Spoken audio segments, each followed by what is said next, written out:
Good afternoon. Today is May 7th, 2008. My name is Jeff Given. I'm a volunteer at the Palm Springs Air Museum here in Palm Springs, California.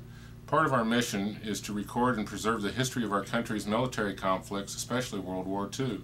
As a part of the Veterans History Project of the Library of Congress in Washington, D.C., we conduct interviews of veterans and civilians who participated in these conflicts.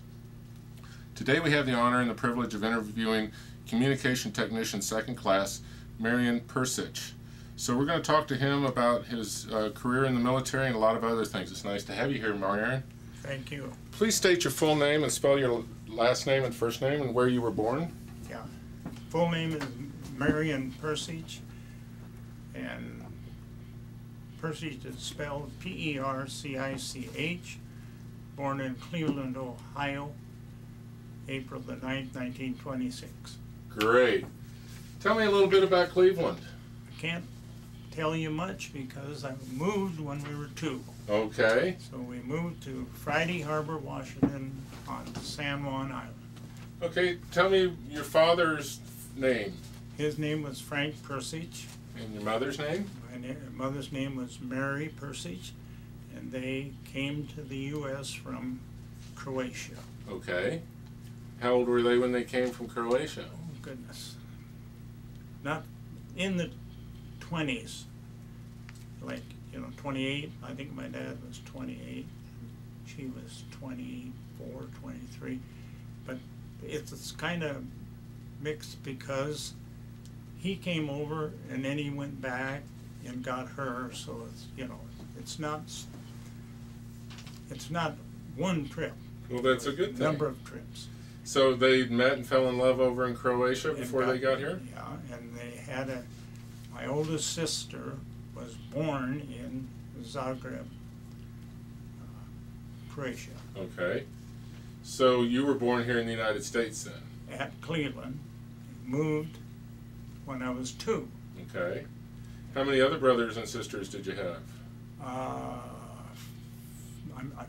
got to count now here. We had one was killed in World War I. So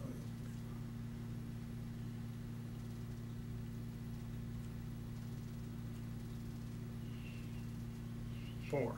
4, okay. Yeah. So how'd your parents meet? Did they ever tell you that story? Not really. They lived in a very small town for a while that was on the coast, and they, I don't really, all I know is that they went to the beach and did all this kind of stuff, and it was like a summer, vacation spot. Okay. And then they moved to Zagreb, I believe, for the purpose of coming to the United States. Okay. Do you remember your mother's maiden name? Yeah, Percich, Mary Percich. Okay. Yeah. And did you grow up speaking Croatian, or? Well, I did at home. Mm-hmm. They were limited. However, they both, in time, were able to get their citizenship. So they did learn English, but it took a while. But at home, to help them get by easier, I communicated with them in Croatian, and then in school, of course, it was English. Right. Yeah. Did were they able to bring your grandparents to this country? No, or? I never met them. Oh, okay. Did they tell you a lot about them?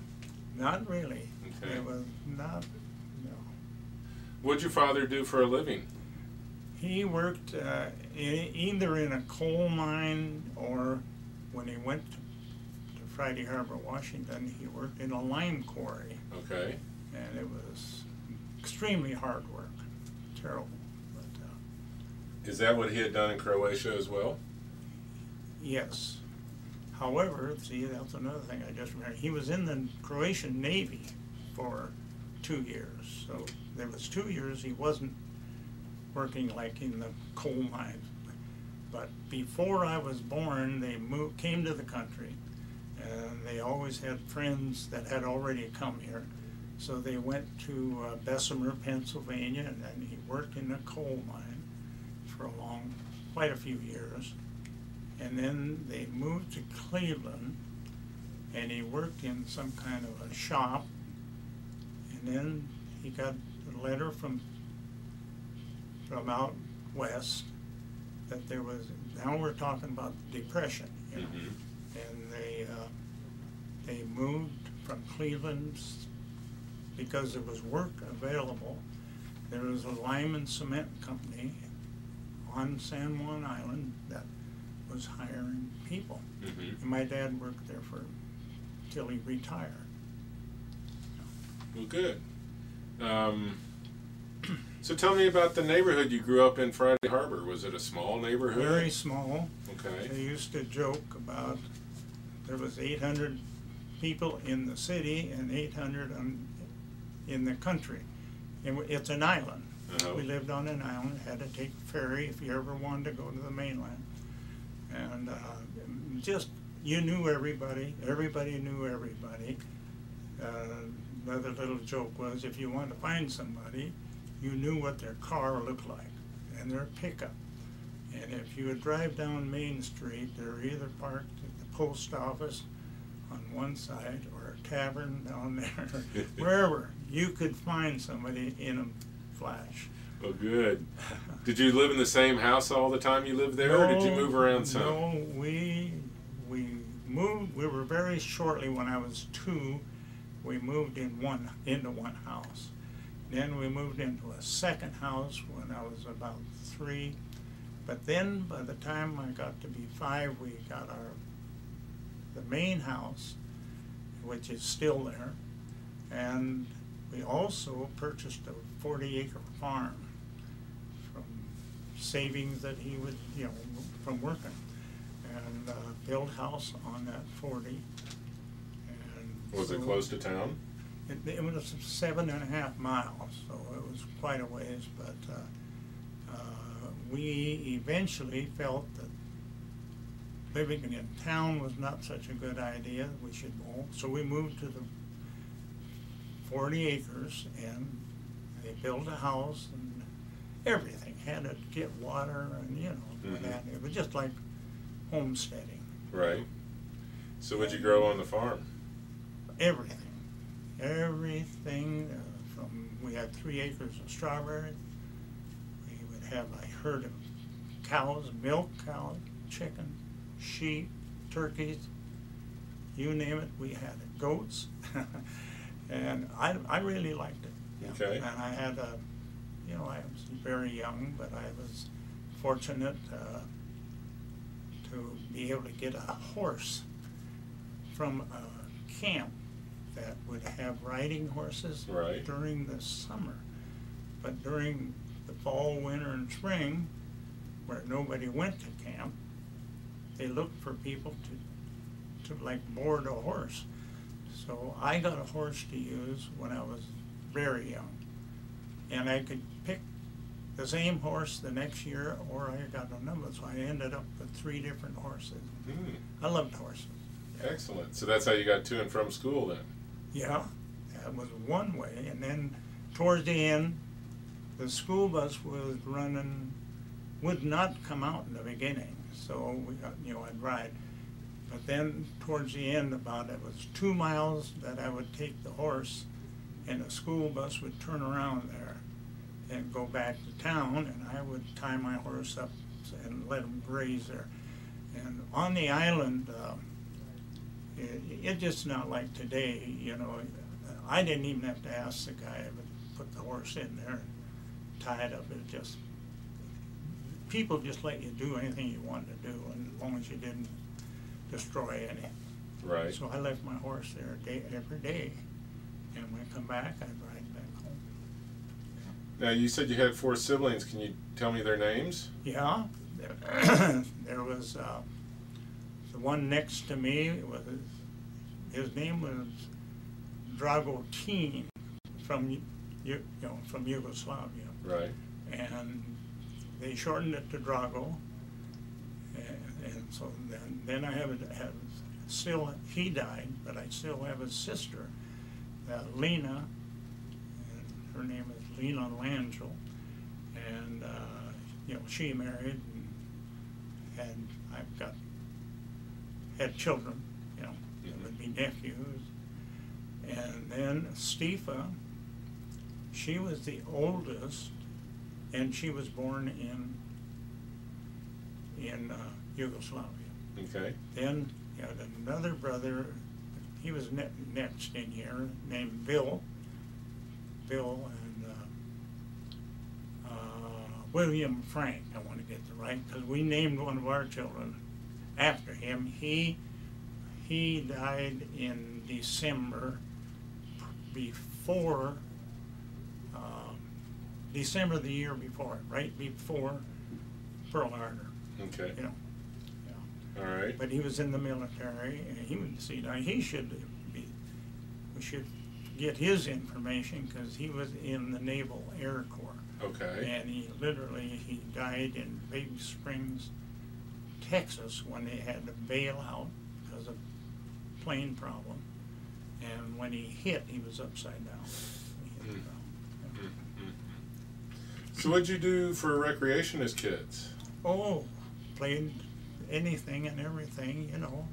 When you were little, played tag, throw the ball over the house, and all kinds of little, you know, different things. That's when it was small.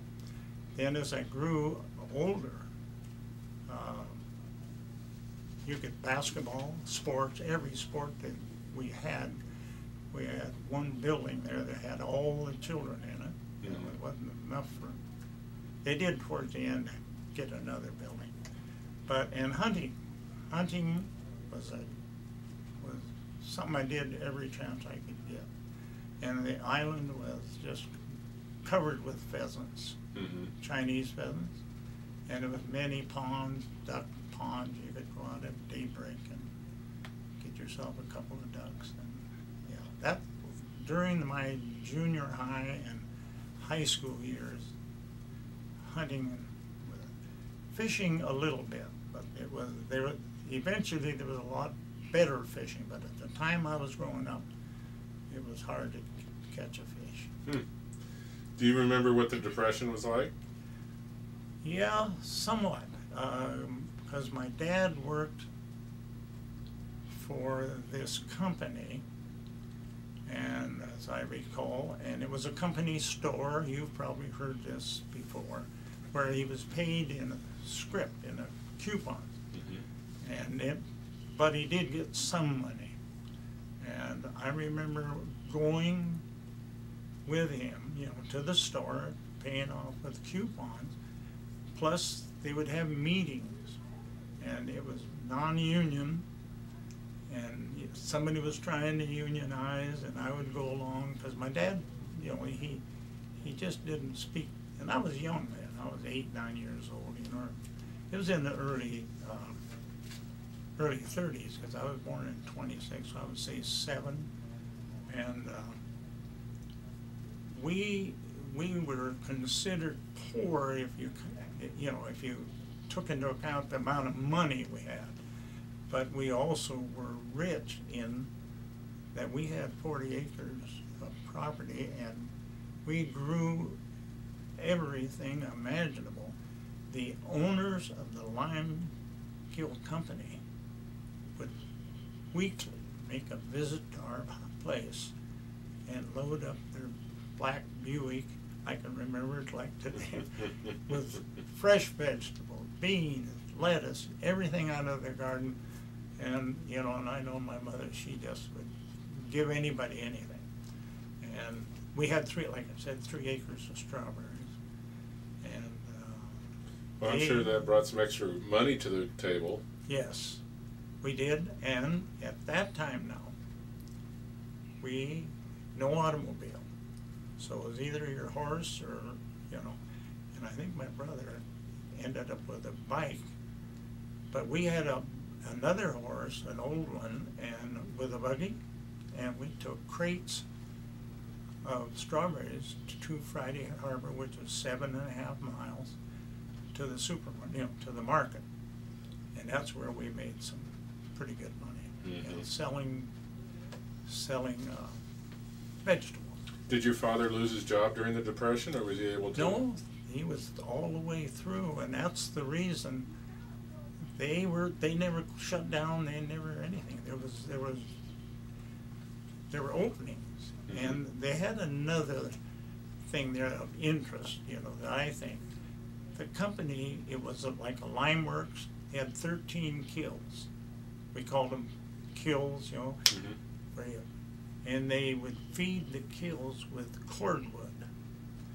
And they had a standing offer there that they would haul the wood if you would cut it.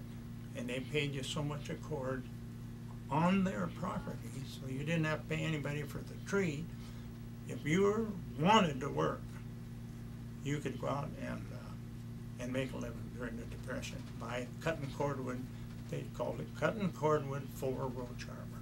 Wow. And anybody could do it if, you know, if they were healthy enough, because it was hard work. Absolutely. They would cut the blocks 4 feet in length, and then you had a maul and a wedge, and you would have to split that. And then when the truck came around, you'd have to load it.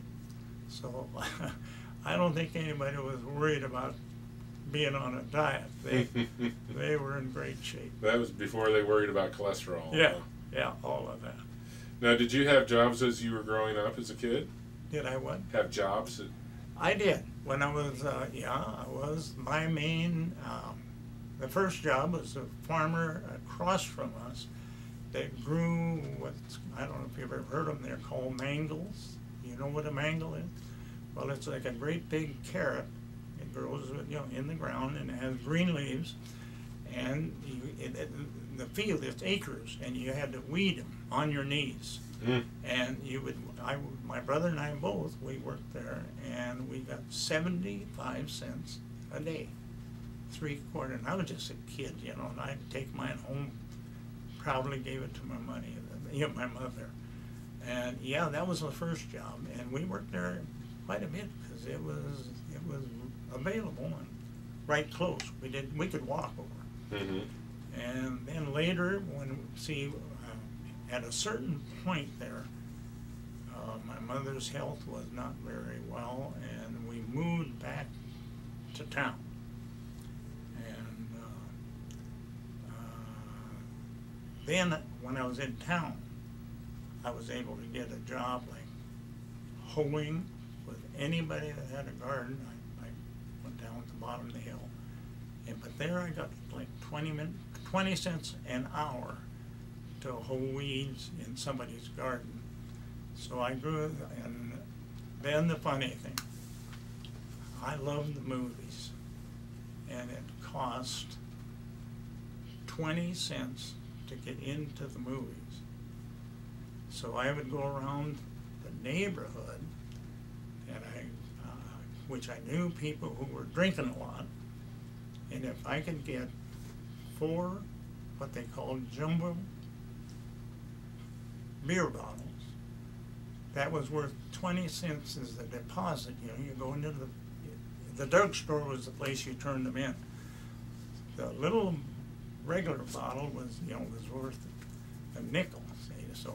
But anyway, for 4 jumbos, I could get enough to get a ticket to go to the movie. So that was my real job when I was, you know, getting where I loved the movies. Everyone, I never missed any. Mm-hmm. Yeah. So, let's see here. Did you grow up with any religious upbringing? Not really. I would hear constantly of from my mother and dad of the churches they would make you go and kneel and pray by the hours, and they just turned away from the church. Mm-hmm. And it's almost like when the pilgrim says, "We're getting out of here." Well, that's what they did. Mm-hmm. One of the main reasons was the church. Okay. So we did not follow that. Well, tell me about the schools you went to. And Went to Friday Harbor. You know, that was on the island. Started grade school, and they didn't have kindergarten then. So I started grade school, and I could walk to school. So during the entire, from grade 1 through grade 8, I was able to, you know. And then, unfortunately, when I was 13, if everything figured, my mother died. She was heavy and had a heart attack, and she died. So I'm 13 years old, and I gather from when they tell me, and I think I'm, you know, that I was kind of, you know, hard to handle. So somebody decided to ship me off to Cleveland and to stay with my sister. And I did. I stayed there. I went by Greyhound. I stayed the whole freshman year in Cleveland, and everything went, you know, pretty good. I got good grades, and then when that year was up, I came back and to Friday Harbor and picked up my sophomore year. And my brother and I lived in the house with my dad, and whoever would cook something, we managed. Mm-hmm. And my sister was at the University of Washington,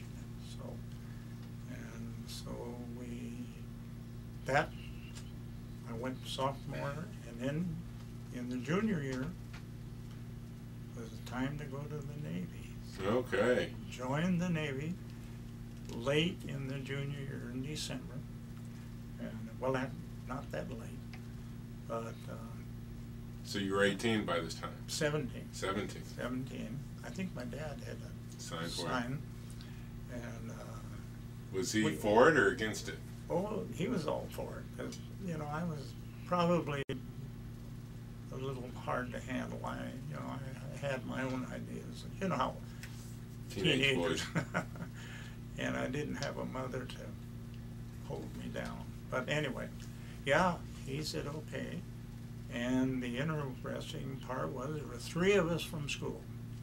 Just about everybody was gone into the service, you know, by that time.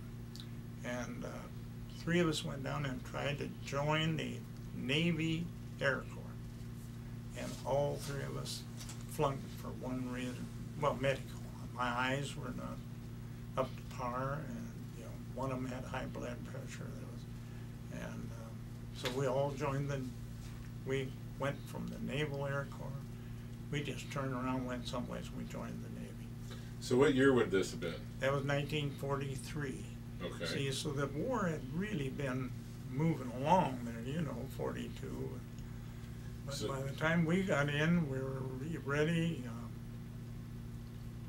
You know, the war was in the Pacific, moving at a great pace. Well, I'm getting ahead of myself, but anyway. Well, where were you December 7th, 1941? Do you remember what you were doing? Yeah, I was in Cleveland, Ohio. Okay. Yeah, and do you remember what happened when you first wait a heard minute. the news? No, I see what you're saying. No, I'm sorry. No, I put it down there. I was just a 15-year-old kid. We're talking about Pearl Harbor. Right. I was 15 years old, and on that particular day was out cutting firewood for our use at home in a wood stove. And we were, another guy and I together, and when we drove to town, the first thing we heard was that Pearl Harbor had been bombed. Do you remember your reaction to it? Well, I don't know, at 15, not really, you know, you're probably not old enough to really know the problem, the real problem. Did you start as the war's starting to gear up, and before you enlisted, do you remember following the news closely? I mean, sure. Was it very important to you at that time? Yeah, and particularly they had in the movies, you know, they would have the news reels. Yeah, the reels. That was really interesting. Because a lot of young men may not pay that close of attention, and I was just kind of curious to see what your reaction to the daily news were. Yeah. Well, as the war went on, I know I was getting, a little more concerned and more concerned, because at a certain point there, early in the war, we were probably, we were losing. We weren't really gaining. But then things turned around. Mm-hmm. So, do you you went in to sign up with these three friends, and they all joined the Navy? Did you go through training together, boot camp together? No, because one of we went our separate ways. One of them was a cook, ended up being a cook, and the other one, he was a radio, but he was a technician portion where he worked with the radios, Mm-hmm. And I went to the Radioman school. In Farragut, Idaho. Okay. At boot camp. So where'd you do your basic training? In Farragut, Idaho. Okay. And that was first boot camp for how many weeks, and then the school was at Farragut also. So I just moved from one building to another building. So what was your reaction to boot camp? It was okay. I didn't like the shots. I don't think anybody does. They all don't look forward to the day to get the shots. And I know when we had lots of time on our hands, we'd play basketball, and if you had your shot, you couldn't raise your arm up. It was, but I had a good time there. We had to carry a canoe and go down on Coeur d'Alene Lake and prove that you could, row and that.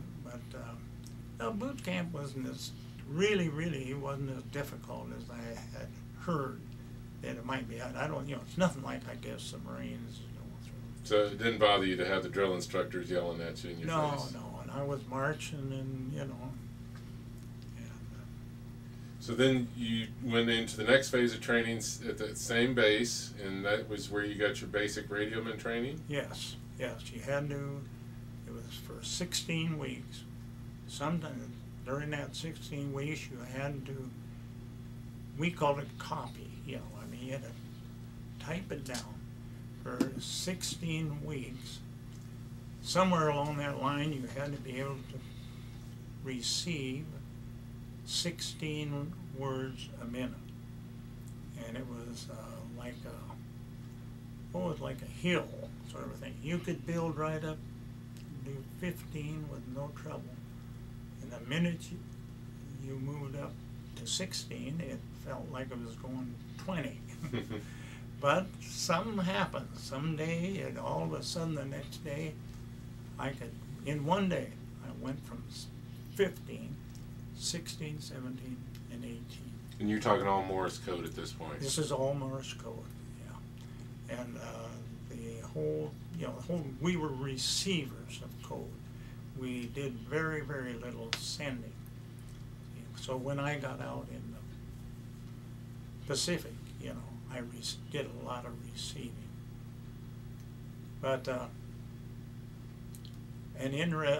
just tell you, as I think about it, if it's okay. Sure. The interesting little thing is, see, I went and joined when I was 17. And so as a junior in high school, and somewhere along the line somebody told me, if you go to this school for 16 weeks, they'll give you credit for what I missed in high school. And then I could get a high school degree, diploma. Right. So I did. But the big thing, I think, is I was not that far from home. So I wanted to be able to go and graduate with my class. Well, when you're in boot camp, it's just unheard of. And anyway, I got this form and filled it out, why, and then it had to go through the steps. The barracks, whoever, he refused it. It was refused all the way up to the camp commander. And I'll never forget the day I went in and stood in front of him. His name was Commander Nelson, and I just told him that I had dreamed about the day I could graduate with my friends, and I thought if he would just give me 72 hours, I can get home and back, and promised I'd be back. And he signed it. Oh, mercy sakes. Oh my God. I tell you, I headed for the gate, and you know, I had no car, nobody had a car. So I get out there to the thumb, and I hitchhiked from, you know, from Idaho over to Spokane, and then I got rides along the way. Got to the island, and I arrived at the island, and the commencement was like in the first 5 minutes. And I walked in, and I was the only person in white Navy uniform. There was no other military. I was the only military on the stage, you know. So it was a great day. I really enjoyed that. Sounds great. So you took 16 weeks of classes there? Yeah. Okay. Then we was transferred to Camp Pendleton. You know where Right. that is down in California. And we were in training there for landing, you know, to land beach with all kind of, you know, LCVPs or any kind of landing craft. This was our training, and the whole purpose was that we were,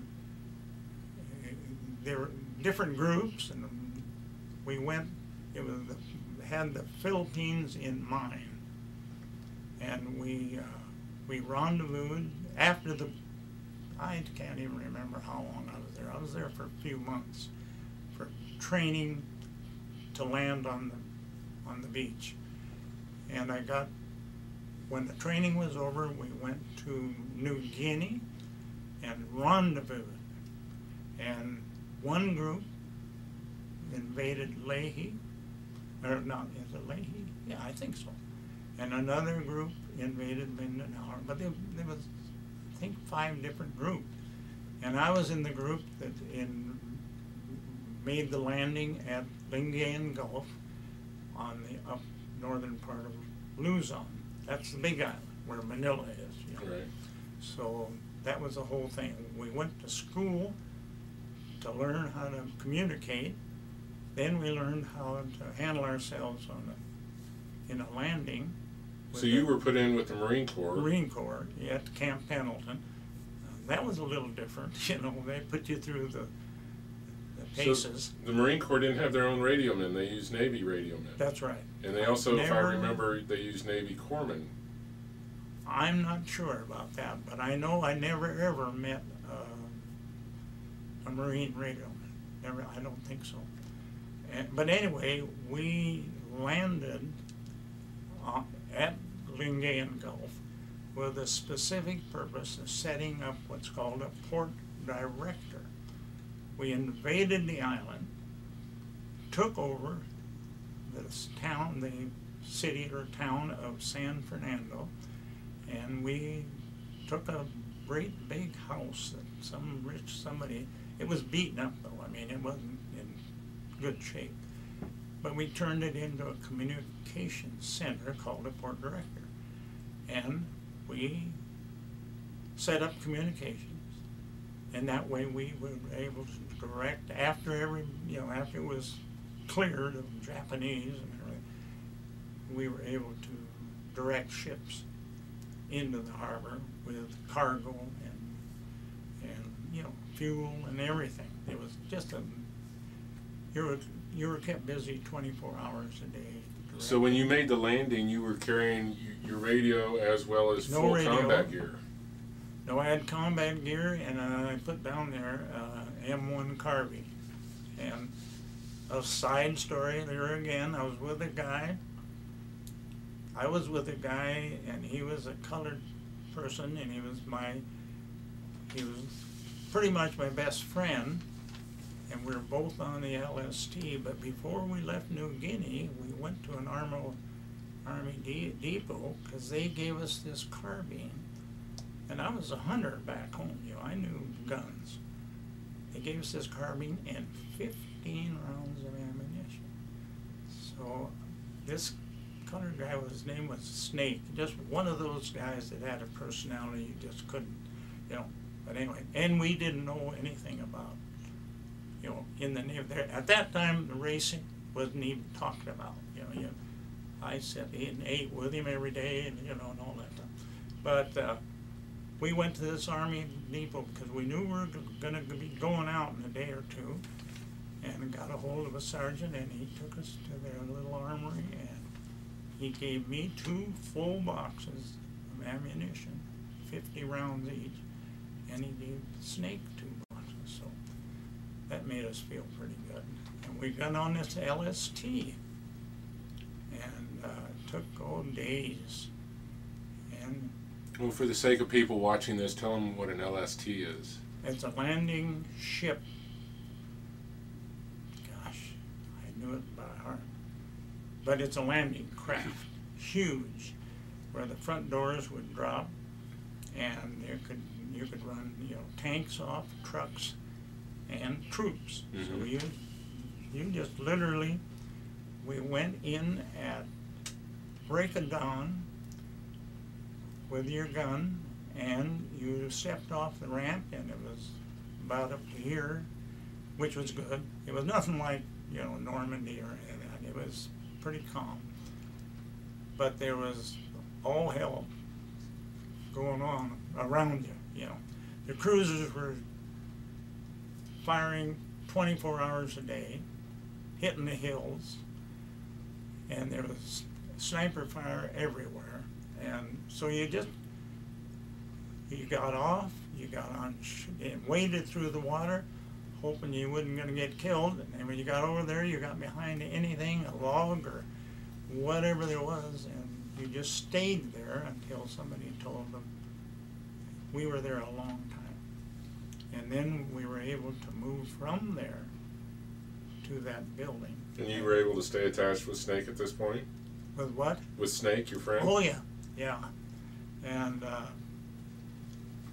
we, you know, we had, like I said, I'm no hero. We worried about whether we were going to come out of it alive. You didn't know. Even the Navy didn't know how many Japanese and what was there. But we would go there, and when you're asleep at night and Zero would come, they were right by the railroad tracks. And a Japanese Zero would come about 30 feet off the ground, and you would duck and jump underneath whatever there was to jump under. But anyway. That had to be pretty scary for an 18, 19-year-old. Yeah, it was just, yeah. But then we set up shop, and I'm not bragging, but I got really good at copying what we call plain language. You know, I would copy the baseball news fast. It would come New York Yankees 3, you know, Baltimore 6 or whatever. And I copied that every morning, and there was people behind me that were really interested in it, you know, and so I'm sitting there with earphones and going as fast as I can. But the one thing I was proud of is after the war, I copied the message from headquarters that would, you know, the point system of when you would get out. There was over 50 people in the Radio Shack, and I'm the only one, and just praying, and you know, because every time they would see that this guy, I'm leaving in 10 days, you know, he knew right when they were going to leave. A roar would go up, and it's hard. It was fun though, but I was proud of that, and I never made a mistake. And then I got that, sent it to the decode room, and they made copies, you know, and gave it to people, and there was some really happy campers there. Now, did they send a lot of messages uncoded, or all was coded? No, they're all coded, particularly going out, and the ones coming in. You know, like say ship's movement was all code, and the coded messages in the, you know, for the U.S. is 5-letter groups, no numbers, just 5 letters. They would, you know, 5 letters in a group, then a space, then another 5. And the key to the whole thing, when you were copying, they would have the first 2 groups were identical as the last 2 in the message, so that if you missed a letter in the first one, you would better pick it up in the second one. But that was the key to decoding, was in the first 10 letters, or the last 10 letters. And so you would, but that's what we did 24 hours a day. You know, we had watches, and you'd be on for 6 and off for 6. So how many of your counterparts were there that you would take shifts with? How many? Oh, just, we had 4 stations, so you could have 4 on time, you know, on a shift around the clock. And you're monitoring different frequencies, each of you. Yeah, but the one, yeah, that's right. And some were monitoring the enemy, you know. And I knew one guy down at the end. He was a chief, and he had been there a long time, and he was monitoring, you know, foreign broadcasts. But my main job was to copy anything that came from the Navy headquarters, and that was, and it used to start out all ships at sea in plain language, and then the code would start, and then everybody would get the message, every ship out there, and they had to look to see if that ship was in the message, rather than sending it to a particular ship, you understand, to avoid anybody finding out where you might be. They sent it to all ships, and that way everybody copied. Yeah. So you didn't know what you were writing down because somebody else would decode it later. That's right. Yeah, you'd close your eyes, and you know, you knew how to type, and I typed it. You know, I did. Luckily, I took typing in. It must have been in my freshman or sophomore year, because I knew how to type. That's one thing that got me into the radio thing. If I hadn't had typing, I don't think I'd have made it there. So were you involved in any other landings, or just that one? No, that's the only one. That's what I said. I'm no hero. I just did my job. How long were you there then? I was there for just over a year. Okay. And then I went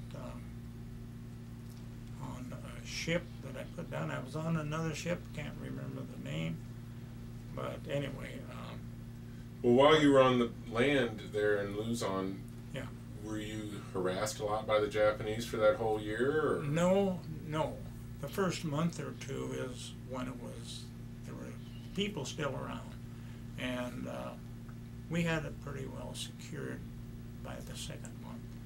From then on, no, it was okay, because we took over, you know, the whole island of Luzon. I made 3 trips by land, you know, truck with other guys to Manila, just to be able to say I saw it, you know. And so you didn't get bombed by no. high-level bombers, or? I was there one time at getting from New Guinea to the landing, we were attacked, you know, on at least 3, maybe 4 occasions by Japanese Zeros. But we were in these LSTs, and that's great big metal.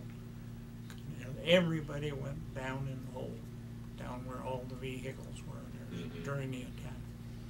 So you could hear it, but you were down in there. How was the food and the living conditions? Where? On Luzon. Luzon, it was good in the beginning, but you know, after a while you get tired of rice and stuff like that. And towards the end, you just had enough, you know. But It was not the best. So you were working 6 hours on, 6 hours off? Yeah, yeah. Wow. Yeah. So you got the message where the points were scored up, and you probably figured out where your points laid out pretty quickly. I was down the line a way to see, because I got out in June of '46. I was there in '44. Yeah, and then I was aboard 2 ships. I put down the USS Sarita, I remember that one. And there, whenever I got on board I was on those 2 ships, I was allowed to go to the Radio Shack, and their crew really couldn't copy the plain language like I could, so that was my job. I didn't have any trouble being on that ship. You know, I immediately had a job of copying the news, say. Okay. So in '46 you get out. Got out. Went back to Friday Harbor, and what was your homecoming like? Oh, no, nothing much. They signed me up in the American Legion, and no, you know, I was late. Everybody else was back. You know, I was getting, but no, nothing special. But it wasn't very long, and you know, I got married the next year in '47. Had you known your soon-to-be wife before? No, met her when I got back. Met her on the island. And what's her name? Geraldine. We call her Jerry. Just like they call me, my name is really, my legal name is there, but I go by Marty. Everybody calls me Marty. But then during this, the interesting part coming up, during that time between wars, it was a Navy chief came down and signed me up in the reserve. You know, at a weak moment, we talked about it, but it was a heck of an experience. So I got signed up in the Navy Reserve, and not much longer, I got a letter from the U.S. Navy Department. And they asked if I would be willing to take part in an exercise, or whatever you want to call it, whereas they would ship me a radio station to the little island of Friday Harbor, Washington, and I would copy foreign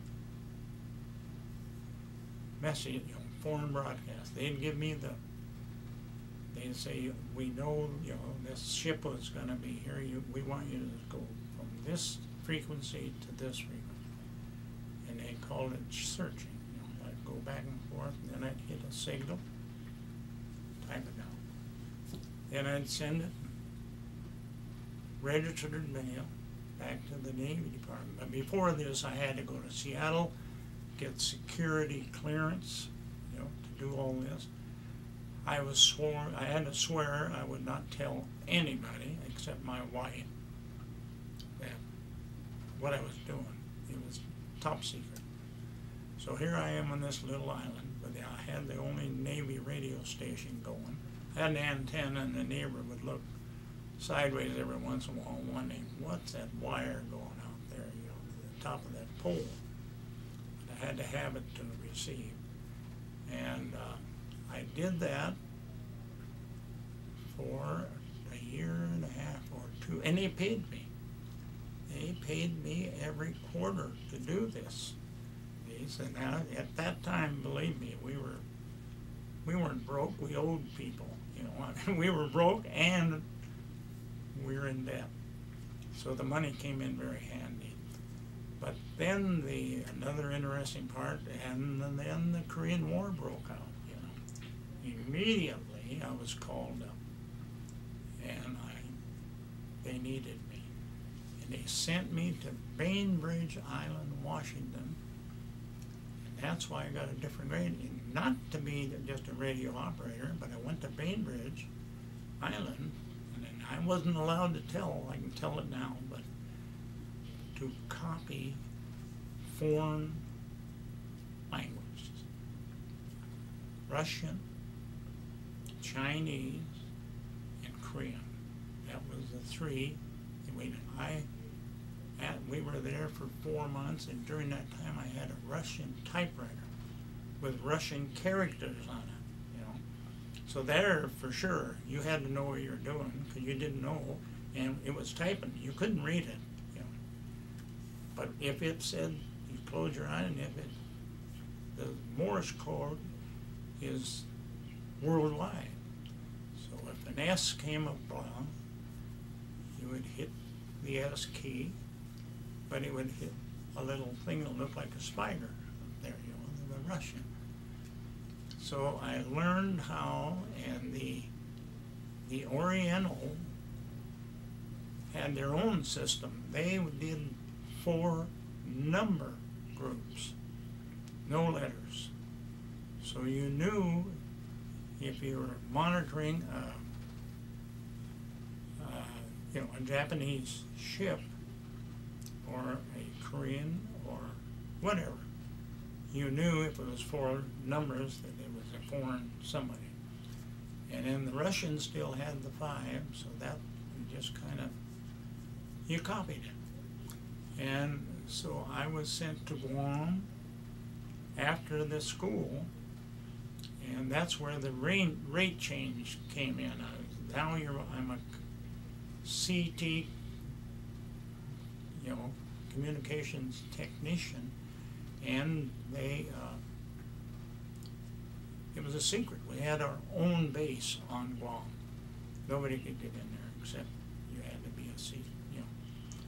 And so there were 70 stations, 70 people on duty at a time, and you were copying, or depending what they wanted you to do. On some days they wanted you to send and communicate by sending and receiving to an individual, say on a ship. So I did that, and it was so different, so, you know, because it was foreign, everything. There you really didn't know what was, you couldn't read anything.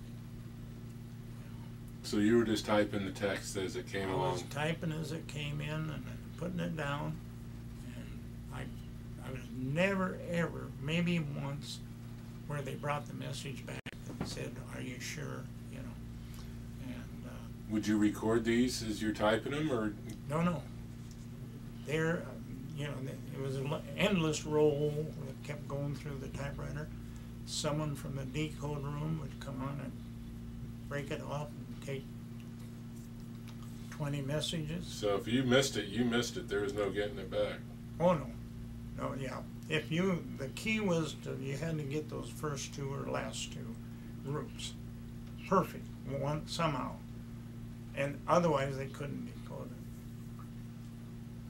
it. Mercy. So then I did that, and I stayed there for a year. So this was 51 to 52? 52, and we had 2 little children, and I was anxious to get home. But thank the Lord, Mr. President Truman came through on his word, and he shipped some of us home. So I got out. And so that ended your career at the Navy? That was the end of the Navy career. So what happened next? You came back home? I come back home. And, happy to see the wife and kids? I never mentioned, but before I went into, you know, the Second War, I was working at Roach Harbor in the lime works, and the owner knew, you know, he knew my dad, my brother worked there, so he knew the family. So I had no problem getting a job there, but it was tough work. And then I was offered a job at the local post office by a postmaster that knew us, you know, our family. So I did the both of them for a while, and then I was promoted at the post office so I could make enough money to live on. Okay. I'm going to put a stop here just for a Yeah. quick second because I'm going to change this tape out. We're not far from the end far here. from the end.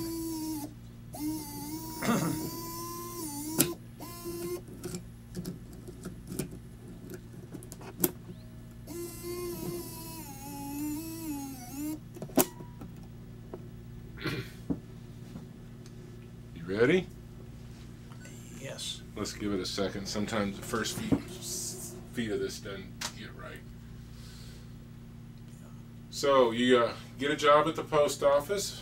And worked at Road Charmer, the graveyard shift, you know, because by then we had the 2 children. What are your children's third names? one. What are your children's names? Oh gosh, starting with Peggy, who you met here. She's the oldest. Yeah, Peggy, and then Bob, and then Susan, and Bill, and Tony. So we had 5 children, and we used to joke where there was a time when we have a round table still from my folks with ice cream parlor chairs, you know, the kind, the raw iron. And when we had the 4 children, then it was perfect for 6 of us to sit at the table. But then Tony came along, kind of an accident, 13 years later. But anyway, our arrangement at the table sort of changed, but then Peggy got married and that took care of that. But ended up with a really nice family. We got 5 and they went to school. They're all doing very well now. So you get home from Korea and you, your father's glad to see you. Oh yeah. Yeah. Oh yeah. And well, no, I won't tell it because I won't. I sent something home, but I shouldn't have sent home. You know, in a big box, and it was there. I totally forgot about it. You know, when I got home, I was surprised. And anyway. So you did you go back to work at the factory? I mean, at the quarry, or when you got back to Korea? No, I did go there first, and then I got the post office job, and then I see it's another part of life. I got very sick, and I found out that I had TB, tuberculosis, and I went to a sanitarium in Seattle for 8 months. Wow. And here's my poor wife with, at that time, 4 children. And it was a low part of our thing, but it seemed like something good comes out of everything, because the Great American Legion representative came and visited with me, and he says, I'd like to check on your records and stuff. He put in a claim. When I went into the Korean War, my chest was totally clear, but when I was discharged, there was a big black thing about the size of a silver dollar on this side. So somebody should have caught it. That's the way they think, and it became service connected. So they paid me some money, and I got out. I had surgery, had to remove, the TB. It was localized, and so then from there I was entitled to I think I was anyway, but I went to school, to the University of Washington, and because I had that great diploma from high school, and didn't have no problem. And I went to the University of Washington under the GI Bill, and I was paid because I was disabled, and things turned around all for the good. I got a parking permit, and it allowed me to park right close to the building, because I was not supposed to, the surgery, I was not supposed to walk any more than I had to.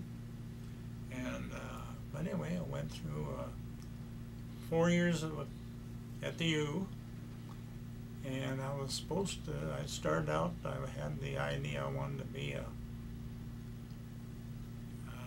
accountant, and somewhere in the middle there, I was looking at the board, and there was a job opening part-time for a salesman. And I hadn't been told, you know, that I could sell refrigerators, you know, to the Eskimos.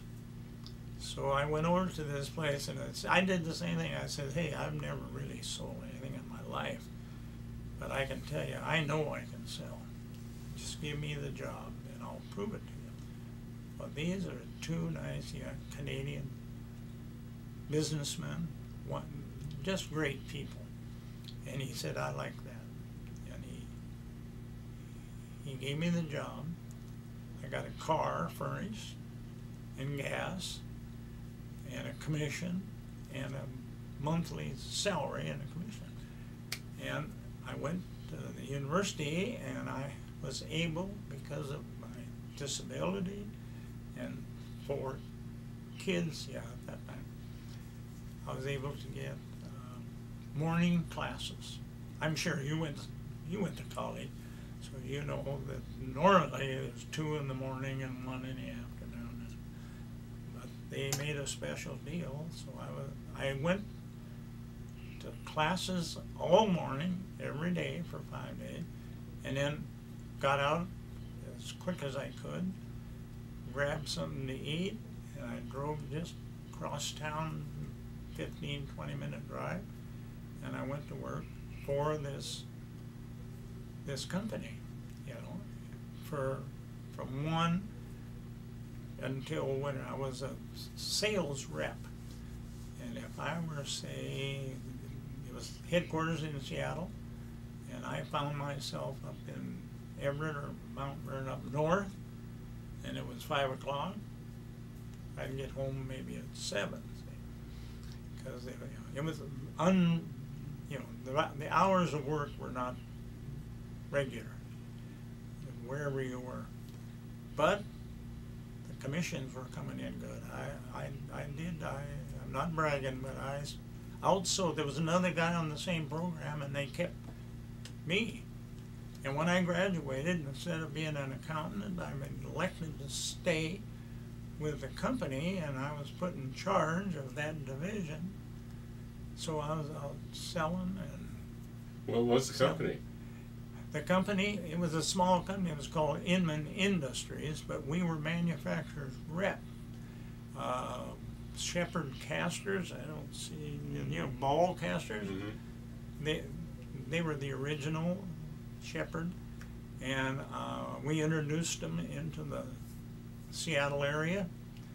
And then Mystic tape, I don't know if do you ever remember that tape? It was instead of a plastic tape, it was a cloth tape that you could use, and you could tear it.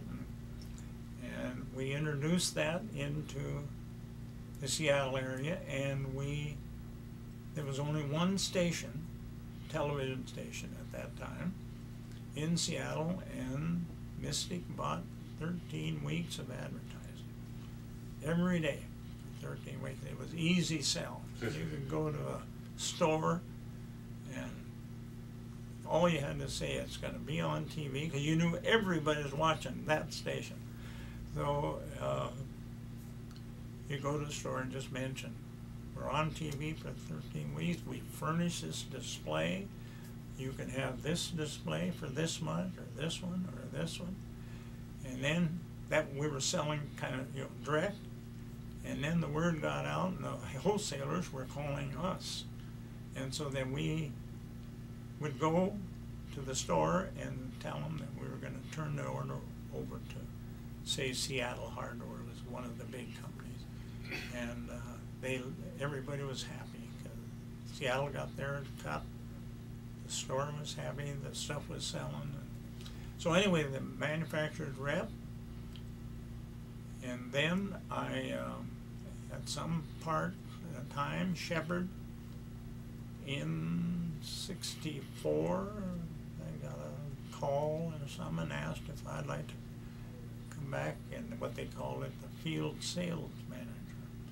And I was in the rep business by myself now in Seattle, and so we packed up with our kids and they flew us to Benton Harbor, Michigan, and showed us around the, you know, the plant and the neighborhoods and everything. And we stayed in a motel until we located a house, and so we stayed there for 4 years. And then we said we lived on the coast for forever, and you could tell everybody was not that happy with Michigan. So I was able to arrange a partnership in San Francisco to represent Shepherd Caster, and the other partner already had some other what we call lines. So in '69 I moved from there to Walnut Creek, California, and in business now. I'm in business with a partner. And then down the road, 7 years, the partner and I decided that we were both making pretty good money, but we both thought we could make more if we're not having to divide meat and all that. So I went on my own there, and in what year? 1982. I said I'm going to retire, and I was 55, and I made I made enough money. In the meantime, I had purchased 20 acres on the island, San Juan Island, where I was born and raised, and I got it for $1,000 an acre. Now it's worth unbelievable. But anyway, we moved from California back to the island, built an A-frame cabin, and we're still there. Life is good. Except for we go to Arizona in the winter. Yeah. And your wife is still alive? Yes. Good. And she, we go and we have a place. We're lucky enough to get enough money where we bought a home in Lake Havasu City, Arizona.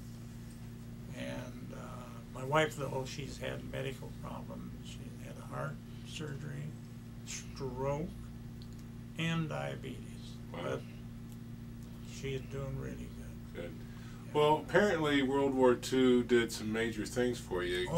Can you maybe put into a few words to maybe like to your family what World War II did for you and how it changed your life? And well, I don't know quite how to say it, but the fact that they were, that I was deemed service-connected disability turned our total life around. Because without that, I wouldn't have gone to college and who knows what. And I was, after the surgery, I couldn't work. And so that World War II saved the day, that's for sure. It enabled me to get a degree. It, because of the disability, they paid enough money so we could live. And we were eligible for housing at UW because of the disability and being a veteran. So World War II had, well, actually, it would have been the Korean War, but World War II had the GI Bill of Rights, and I was able to take advantage of them, even though the disability came during the Korean War. mm-hmm.